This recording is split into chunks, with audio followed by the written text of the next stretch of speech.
In 40th sloka, Bhagavan says, senses, mind, and intellect are said to be its residents. Through them, it covers body dwellers, wisdom. In this sloka, Bhagavan explains the location of Karma Yogi's enemy. So, the body dweller, that is, our body, gives place for desire.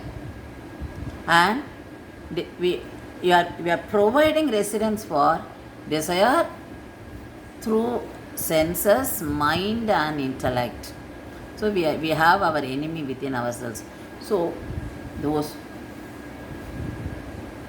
enemies only, that is, senses, mind, and intellect, which give place for desire, they do not allow Karma Yogi to follow his path. They are Karma Yogi's enemies. Arjuna asked this question: what succumbs one to attachment and aversion? What forces one to do despite his unwillingness? So here the answer. Krishna says, you are giving residence to desire in senses, in mind, and in intellect. So they turn to be enemies of yourself. So desire has three residents in us. That is why it is referring body dwellers. So senses, mind, and intellect. And these three are separate from eternal essence. So eternal essence, Atma. Atma is not connected with this. Atma is divine. So when you have that Atma Jnana, only you will have your intellect pure. Your mind will be pure. So Bhagavan says how to keep mind and intellect pure, how to realize your Atma. So that if you take sense organs, we have likes and dislikes. Through sense organs only we develop that likes and dislikes. You like a person and you don't like that person. When you like a person, even that person has got negative qualities, we don't look into that because we have liking towards the particular person. So we take only that. So our intellect is covered. We are not able to analyze whether that person is genuine or not. And our mind makes us believe him. So this is what happens when you have likes and dislikes. If you don't like a particular person, even that person is not in front of us, we tend to scold him. We tend to abuse him because we don't like him. We don't know sometimes why we dislike him, but still we go on talking against him. So this is the result of effect of likes and dislikes. When you hear a music, some music you like, so you keep on hearing the music. So all this you are getting it from Prakriti. So you have to be very careful with Prakriti. And we have to see that the nature does not distract us. Nature does not disturb us. So don't get connected to that. That's what Bhagavan says. Don't develop likes and dislikes. So don't give them the time and chance.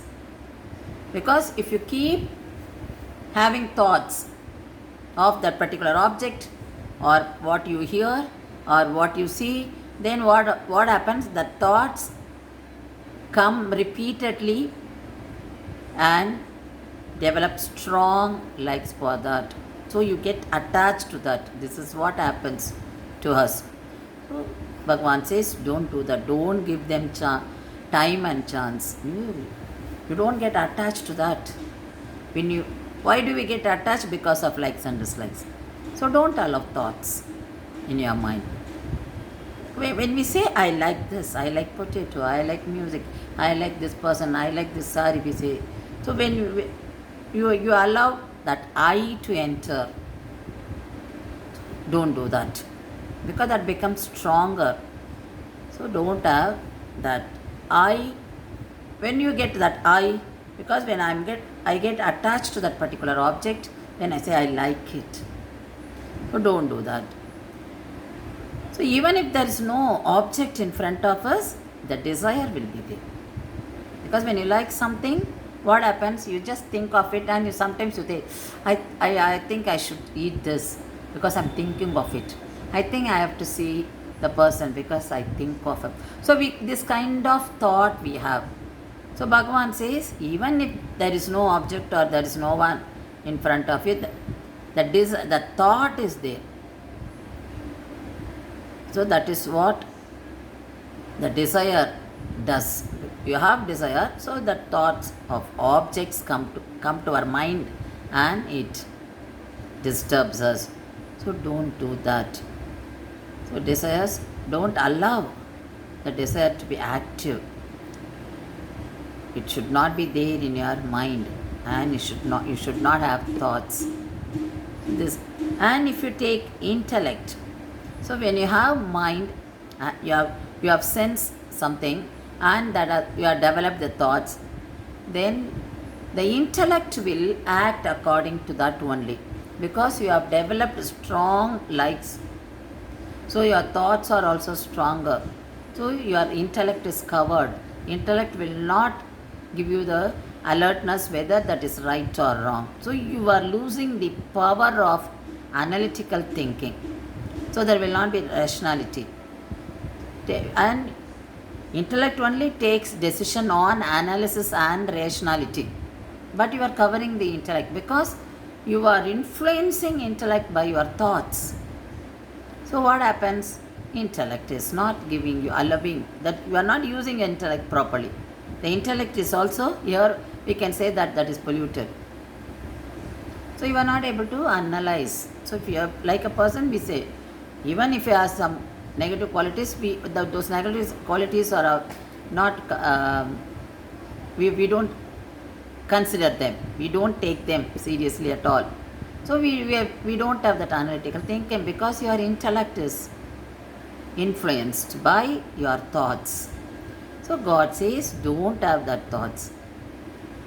Let the intellect not be covered by desire. So the reason, the fundamental reason is desire.